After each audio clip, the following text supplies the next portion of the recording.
دیگر مکاتب فکر کی طرح آزاد کشمیر کی وکلا برادری نے بھی جوائنٹ عوامی ایکشن کمیٹی کے پرتشدد احتجاج کو غلط قرار دے دیا۔ Azad Jammu Kashmir supreme court bar association کے صدر راجہ آفتاب احمد ایڈوکیٹ کا کہنا ہے کہ ریاست کا امن تباہ کرنے میں ملوث عناصر کو فوری طور پر ہتھیار ڈال کر خود کو قانون کے حوالے کرنا چاہیے۔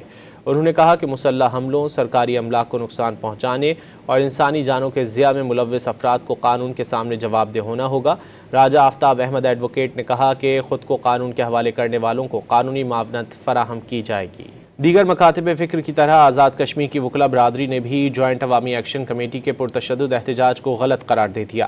آزاد Jammu Kashmir supreme court bar association کے صدر راجہ آفتاب احمد ایڈوکیٹ کا کہنا ہے کہ ریاست کا امن تباہ کرنے میں ملوث عناصر کو فوری طور پر ہتھیار ڈال کر خود کو قانون کے حوالے کرنا چاہیے۔ انہوں نے کہا کہ مسلح حملوں، سرکاری املاک کو نقصان پہنچانے اور انسانی جانوں کے ضیاع میں ملوث افراد کو قانون کے سامنے جواب دہ ہونا ہوگا۔ راجہ آفتاب احمد ایڈوکیٹ نے کہا کہ خود کو قانون کے حوالے کرنے والوں کو قانونی معاونت فراہم کی جائے گی۔